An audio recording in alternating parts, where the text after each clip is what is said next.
K M. മാണിക്ക് രാഷ്ട്രീയ കേരളത്തിന്റെ അന്ത്യാഞ്ജലി. മുഖ്യമന്ത്രി പിണറായി വിജയൻ കടുത്തുരുത്തിയിലെത്തി അന്തിമോപചാരം അർപ്പിച്ചു.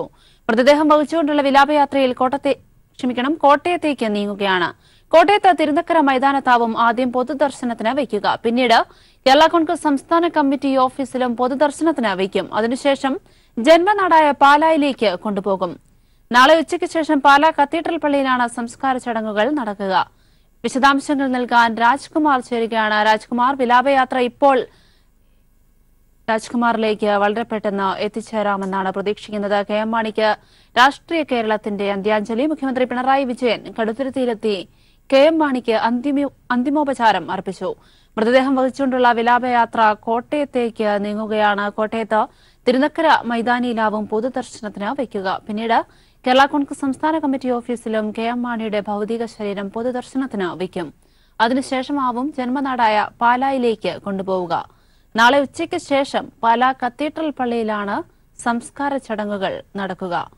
വൻ ജനസഞ്ചയമാണ് പാലായുടെ പ്രിയപ്പെട്ട നേതാവിനെ മാണിസാറിനെ അവസാനമായി ഒരു നോക്ക് കാണാൻ വിവിധ കേന്ദ്രങ്ങളിൽ തടിച്ചുകൂടിയിരിക്കുന്നത്. അതുകൊണ്ട് തന്നെ വളരെ മെല്ലെ പോകുന്ന വിലാപയാത്ര വളരെ മെല്ലെ മാത്രമാണ് നീങ്ങുന്നത്. ഇപ്പോൾ വിലാപയാത്ര കോട്ടയത്തേക്കാണ് പോയിക്കൊണ്ടിരിക്കുന്നത്. വിശദാംശങ്ങൾ നൽകാൻ രാജ്കുമാർ ചേരുകയാണ്. രാജ്കുമാർ, ഇപ്പോൾ കെ.എം. മാണിയുടെ ഭൌതിക ശരീരവും വഹിച്ചുകൊണ്ടുള്ള വിലാപയാത്ര എവിടെയാണ് എത്തിച്ചേർന്നിട്ടുള്ളത്? വിശദാംശങ്ങൾ. കടുത്തുരുത്തിയിലേക്കാണ് വിലാപയാത്ര. കടുത്തുരുത്തി കഴിഞ്ഞ് ഇങ്ങോട്ടേക്ക് പുറപ്പെട്ടിട്ടുണ്ട്. പിണറായി വിജയൻ ഉൾപ്പെടെയുള്ളവർ അന്ത്യോപചാരം അർപ്പിക്കാനായി എത്തിയിരുന്നു. ഇപ്പോൾ മുൻ മുഖ്യമന്ത്രി Oommen Chandy, Johnny Nellore, Thiruvanchoor Radhakrishnan, K C. Joseph, A Hafiz തുടങ്ങിയ UDF നേതാക്കളെല്ലാം തന്നെ ഇവിടെ ഈ മൈതാനിയിൽ എത്തിച്ചേർന്നിട്ടുണ്ട്. അന്ത്യോപചാരം അർപ്പിക്കാനായിട്ടാണ് അവർ എത്തിയിട്ടുള്ളത്. അവരും ഈ ഭൗതിക ശരീരം വഹിച്ചുകൊണ്ടുള്ള വിലാപയാത്രയ്ക്കായി ഇങ്ങോട്ട് വരാൻ വേണ്ടി കാത്തു നിൽക്കുകയാണ്. നൂറുകണക്കിന് പേരാണ് ഈ ഭാഗത്തേക്ക് ഇങ്ങോട്ടേക്ക് ഒഴുകി എത്തിക്കൊണ്ടിരിക്കുന്നത്. ഇന്ന് ഒരു 7 മണിയോടുകൂടി 7:30 ആയിരിക്കും ഒരുപക്ഷെ വിലാപയാത്ര ഇവിടെ എത്തിച്ചേരുക. അതിനുശേഷം ഭൗതിക ശരീരം ഇവിടെ അന്ത്യോപചാരം അർപ്പിക്കാനായി പൊതുദർശനത്തിന് വെക്കും. പിന്നീട് ആയിരിക്കും പാർട്ടി ഓഫീസിലേക്ക് പോകുന്നത്. ആദ്യം പാർട്ടി ഓഫീസിലേക്ക് വെച്ച ശേഷം പിന്നീട് തിരുനക്കര മൈതാനിയിൽ കൊണ്ടുവരാൻ വേണ്ടിയായിരുന്നു തീരുമാനം. അത് പിന്നെ അക്കാര്യത്തിൽ മാറ്റം വരുത്തിയിട്ടുണ്ട്. ഇപ്പോൾ ആദ്യം ഇവിടെ വന്ന ശേഷം മാത്രമേ പാർട്ടി ഓഫീസിലേക്ക് പോകൂ എന്നുള്ളതാണ് നേതാക്കൾ അറിയിച്ചത്. രാജ്കുമാർ, നമുക്കറിയാം ഇപ്പോൾ തന്നെ വിലാപയാത്ര ഏകദേശം 6 മണിക്കൂറോളം വൈകിയാണ് വരുന്നത്. അതുകൊണ്ട് തന്നെ അത് ഏതെങ്കിലും തരത്തിൽ വിവിധ കേന്ദ്രങ്ങളിൽ കാത്തു നിൽക്കുന്ന ജനങ്ങളെ, കെ.എം. മാണിയെ അവസാനമായി ഒരു നോക്ക് കാണാനായി കാത്തു നിൽക്കുന്ന ജനങ്ങളെ ഏതെങ്കിലും തരത്തിൽ അത് ബാധിക്കുന്നുണ്ടോ, അതോ ജനസഞ്ചയം തന്നെയാണോ കാണാൻ കഴിയുന്നത്? പ്രതികൂല കാലാവസ്ഥയുണ്ട്. ആ ഒരു കാലാവസ്ഥയിലും നിരവധി പേരാണ് പല സ്ഥലങ്ങളിലായി, പ്രത്യേകിച്ച് കോട്ടയം ജില്ല അദ്ദേഹത്തെ സംബന്ധിച്ച്, മാണിയെ സംബന്ധിച്ച് ഏറ്റവും അദ്ദേഹത്തിന് ഹൃദയബന്ധമുള്ള ജില്ല കൂടിയാണ് അക്ഷരനഗരി. അതുകൊണ്ട് തന്നെ കൂടുതൽ ആൾക്കാർ വീതികളിലെല്ലാം തന്നെ ഈ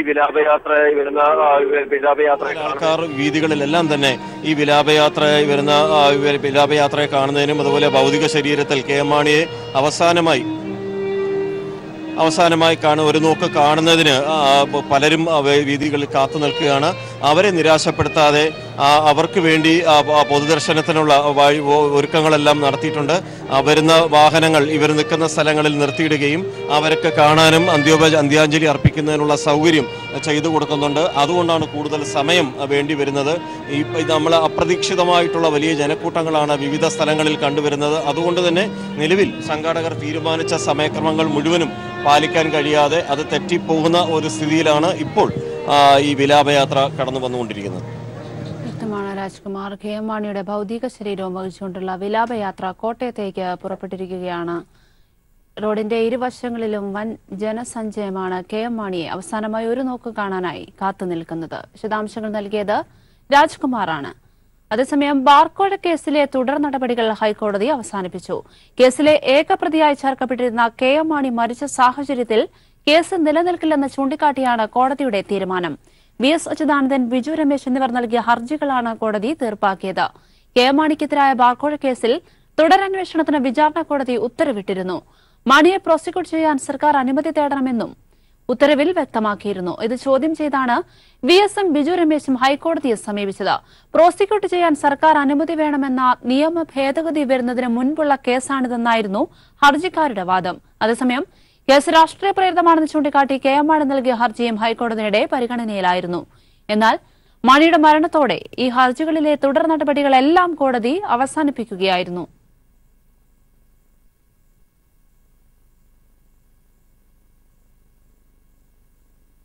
റഫാൽ കേസിൽ കേന്ദ്ര സർക്കാരിന് കനത്ത തിരിച്ചടി. പുനഃപരിശോധനാ ഹർജികൾ സ്വീകരിക്കരുതെന്ന ആവശ്യം സുപ്രീംകോടതി തള്ളി. മോഷ്ടിച്ചതെന്ന് സർക്കാർ ആരോപിച്ച രേഖകൾ ഉൾപ്പെടെ പരിഗണിച്ച് പുനഃപരിശോധനാ ഹർജികളിൽ വാദം കേൾക്കാൻ സുപ്രീംകോടതി തീരുമാനിച്ചു. മോദിക്കൊളിക്കാൻ ഇനി ഔദ്യോഗിക രഹസ്യ നിയമമില്ലെന്നായിരുന്നു കോൺഗ്രസിന്റെ പ്രതികരണം.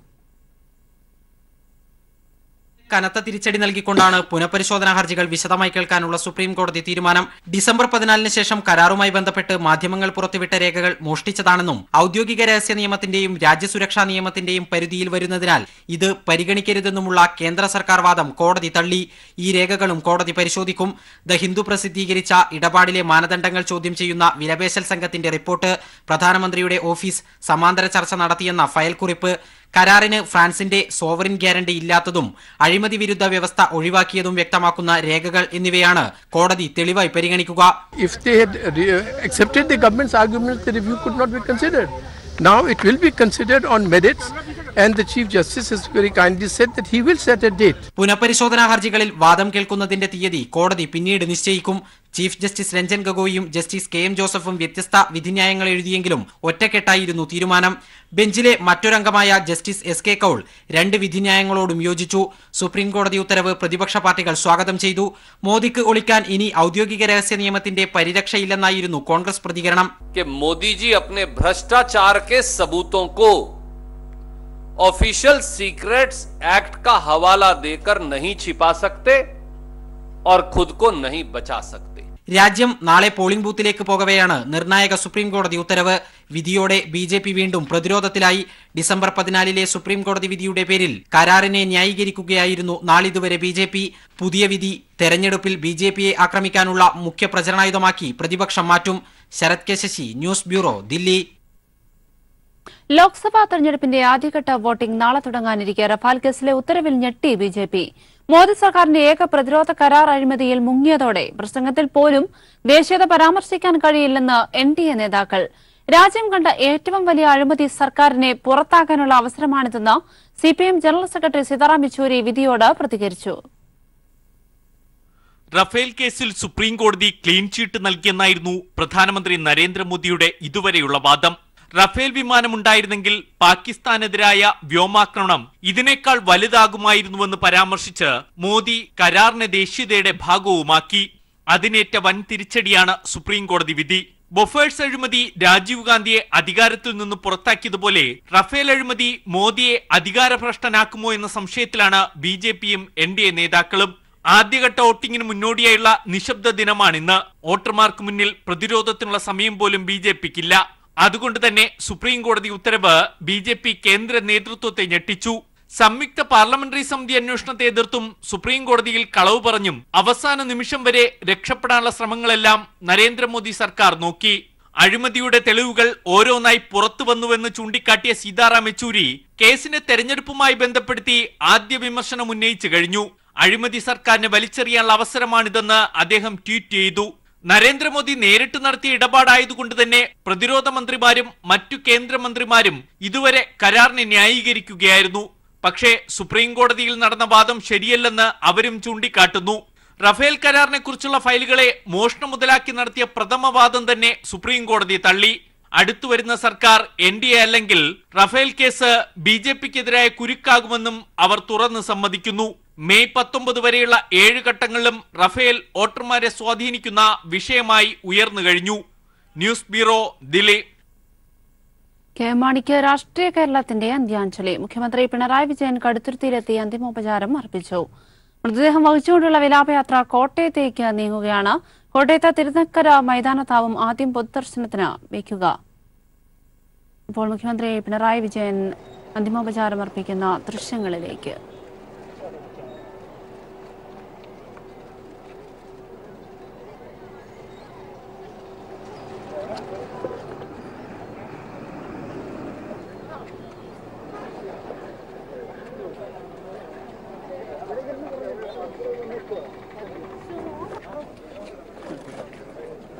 चलो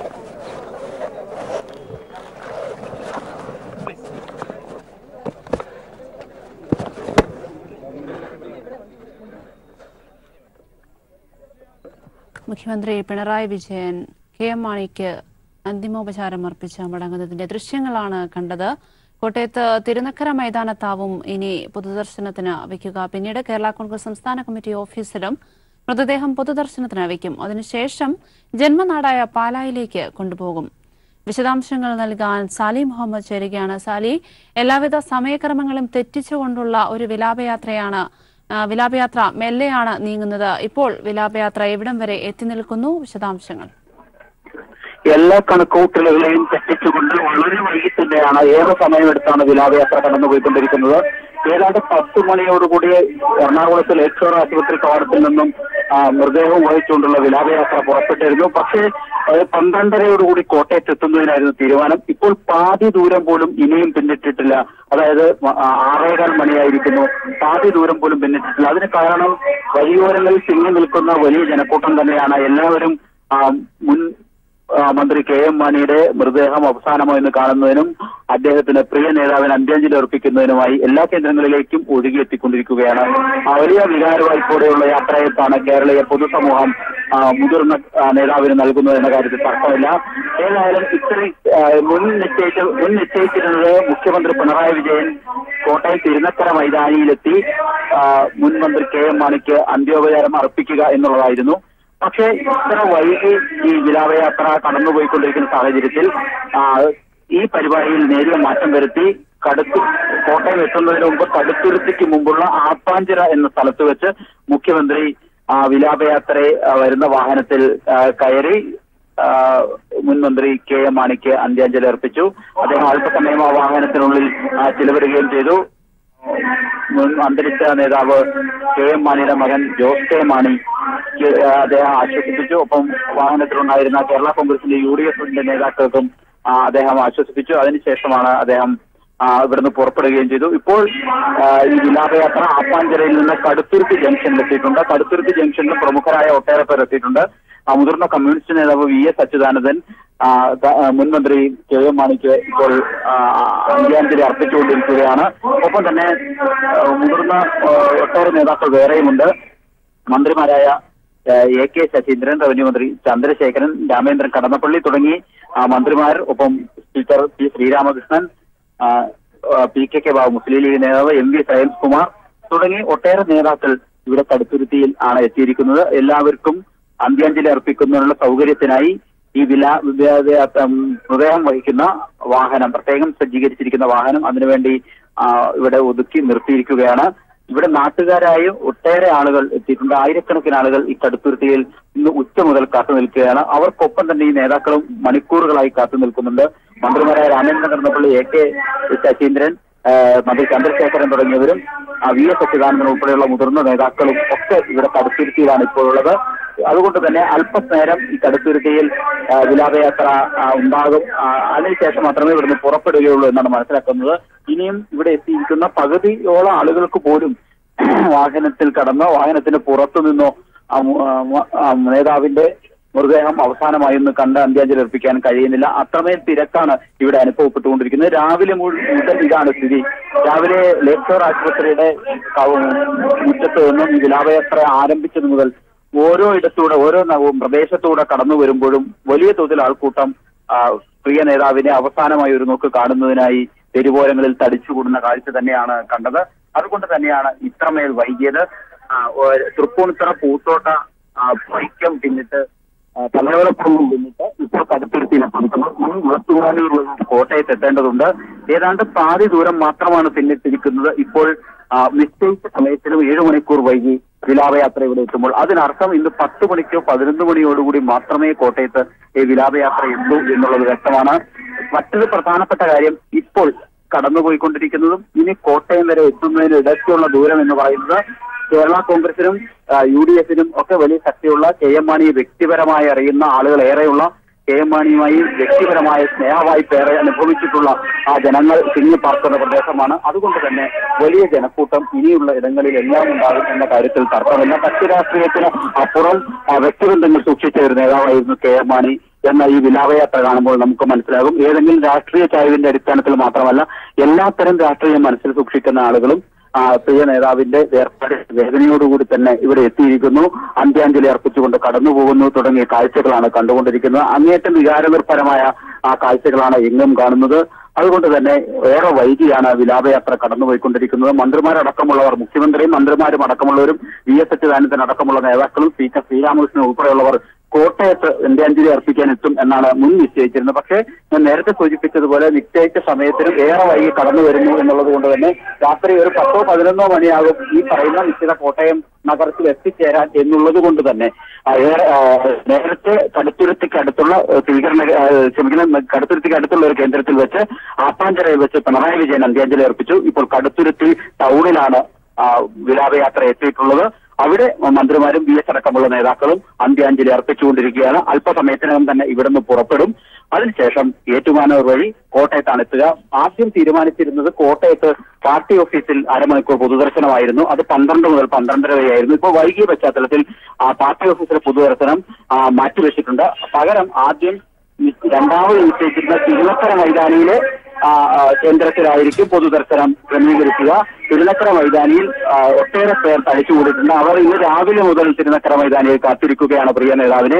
അതുകൊണ്ട് തന്നെ പാർട്ടി ഓഫീസിലെ പൊതുദർശനം തിരുനക്കര മൈതാനിയിലെ പൊതുദർശനത്തിന് ശേഷമാക്കി മാറ്റും എന്നും നിശ്ചയിച്ചിട്ടുണ്ട്. ഏതായാലും അല്പസമയത്തിനകം തന്നെ കടുത്തുരുത്തിയിൽ നിന്നും വിലാപയാത്ര പുറപ്പെടും. വ്യക്തമാണ് സാലിം മുഹമ്മദ്. KM മാണിക്ക് അന്ത്യാഞ്ജലി അർപ്പിക്കാൻ 10,000-ങ്ങളാണ് എത്തിക്കൊണ്ടിരിക്കുന്നത്. പാലായുടെ പ്രിയപ്പെട്ട നേതാവ് മാണി സാറിനെ അവസാനമായി ഒരു നോക്ക് കാണാൻ റോഡിന്റെ ഇരുവശങ്ങളിലുമായി ആളുകൾ തടിച്ചുകൂടുന്ന ഒരു കാഴ്ച തന്നെയാണ് കാണുന്നത്. മുൻ നിശ്ചയിച്ച പ്രകാരമുള്ള എല്ലാ കണക്കുകൂട്ടുകളിലും തെറ്റിച്ച് വിലാപയാത്ര 7 മണിക്കൂറോളം വൈകി മെല്ലെയാണ് ഇപ്പോൾ തുടരുന്നത്. വിശദാംശങ്ങൾ നൽകിയത് സാലിം മുഹമ്മദാണ്. മറ്റു സംസ്ഥാന സർക്കാരിന്റെ സ്വപ്ന പദ്ധതിയായ കിഫ്ബിയുടെ മസാല ബോണ്ടിന് അന്താരാഷ്ട്ര അംഗീകാരം. കിഫ്ബിയെക്കുറിച്ച് കൈരളി പീപ്പിൾ TV സംഘടിപ്പിച്ച പ്രത്യേക പരിപാടിക്കിടെയാണ് investment of the year in the annual UK India award 2019 KIIFB masala ബോണ്ടിനെ നോമിനേറ്റ് ചെയ്ത വാർത്ത ധനമന്ത്രിയെ തേടിയെത്തിയത്. ഏറെ നാളുകൾക്ക് ശേഷം തോമസ് ഐസക് അധ്യാപകനായി എത്തിയ കൗതുകവും പീപ്പിൾ TVയുടെ പരിപാടിക്ക് ഉണ്ടായിരുന്നു. സംസ്ഥാന സർക്കാരിന്റെ സ്വപ്ന പദ്ധതിയായ കിഫ്ബിക്കെതിരെ അനാവശ്യ വിവാദങ്ങളുയർത്തി പ്രതിപക്ഷം രംഗത്ത് വന്ന സാഹചര്യത്തിലാണ് കിഫ്ബി എന്തെന്നും മസാല ബോണ്ട് എന്തെന്നും വിശദീകരിക്കാൻ നാളുകൾക്ക് ശേഷം ധനമന്ത്രി അധ്യാപകന്റെ റോളിലെത്തിയത്. കിഫ്ബിയെക്കുറിച്ചും മസാല ബോണ്ടിനെക്കുറിച്ചും വിവാദങ്ങളുയർന്ന സാഹചര്യത്തിൽ കൈരളി പീപ്പിൾ TV സംഘടിപ്പിച്ച പ്രത്യേക പരിപാടിയിലാണ് ധനമന്ത്രി കിഫ്ബിയെക്കുറിച്ചുള്ള പ്രതീക്ഷകൾ പങ്കുവച്ചത്. കേരള യൂണിവേഴ്സിറ്റിയുടെ കാര്യവട്ടം ക്യാമ്പസിലെ എക്കണോമിക്സ് വിദ്യാർത്ഥികളാണ് തോമസ് ഐസക്കിന്റെ ക്ലാസിൽ കിഫ്ബിയെക്കുറിച്ച് പഠിക്കാനെത്തിയത്. കുട്ടികളുടെ സംശയങ്ങൾക്ക് ലളിതമായ ഭാഷയിൽ ഏറ്റവും മികച്ച ഉത്തരങ്ങൾ നൽകി ക്ലാസ് മുന്നേറുന്നതിന് ഇടെയാണ് ആ സന്തോഷവാർത്ത സംസ്ഥാനത്തെ തേടിയെത്തിയത്. ഞങ്ങളുടെ പരിപാടിയിൽ തന്നെ ധനമന്ത്രി ആ വാർത്ത കേരളത്തെ അറിയിച്ചു. കിഫ്ബിയെ തേടിയെത്തിയ അന്താരാഷ്ട്ര അംഗീകാരമായിരുന്നു ആ വാർത്ത.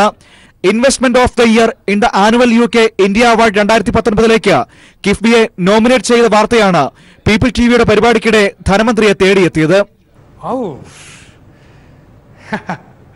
എനിക്ക് വളരെ സന്തോഷകരമായിട്ടൊരു കാര്യം അനൗൺസ് ചെയ്യാനുണ്ട്. കിഫ്ബിയുടെ masala bond issue investment of the year ആയിട്ട് annual UK India award 2019 nominate ചെയ്യപ്പെട്ടിരിക്കുകയാണ്. അപ്പോൾ ഈ വർഷത്തെ ഏറ്റവും പ്രഗത്ഭമായിട്ടുള്ള ഇൻവെസ്റ്റ്മെന്റ് ആയിട്ട് കിഫ്ബി മസാല ബോണ്ടിനെ നോമിനേറ്റ് ചെയ്തിരിക്കുന്നുള്ള വിവരമാണ് ഇപ്പോൾ കിട്ടിയിട്ടുള്ളത്. അത് വളരെ വളരെ സന്തോഷകരമായിട്ടുള്ള കാര്യമാണ്. അനാവശ്യ വിവാദങ്ങളുയർത്തി സംസ്ഥാനത്തിന്റെ വികസന സ്വപ്നങ്ങളെ തടയാൻ ശ്രമിച്ചവർക്കുള്ള മറുപടി കൂടിയാണ് ഈ നേട്ടമെന്നും തോമസ് ഐസക് പറഞ്ഞു. തന്റെ ഇഷ്ടപ്പെട്ട മേഖലകളിലൊന്നായ അധ്യാപനത്തിലേക്ക് ഒരിക്കൽ കൂടി മടങ്ങിപ്പോകാൻ കഴിഞ്ഞ ഐസക്കിന് കിഫ്ബിക്ക് ലഭിച്ച അന്താരാഷ്ട്ര അംഗീകാരം ഇരട്ടി മധുരമായി. News desk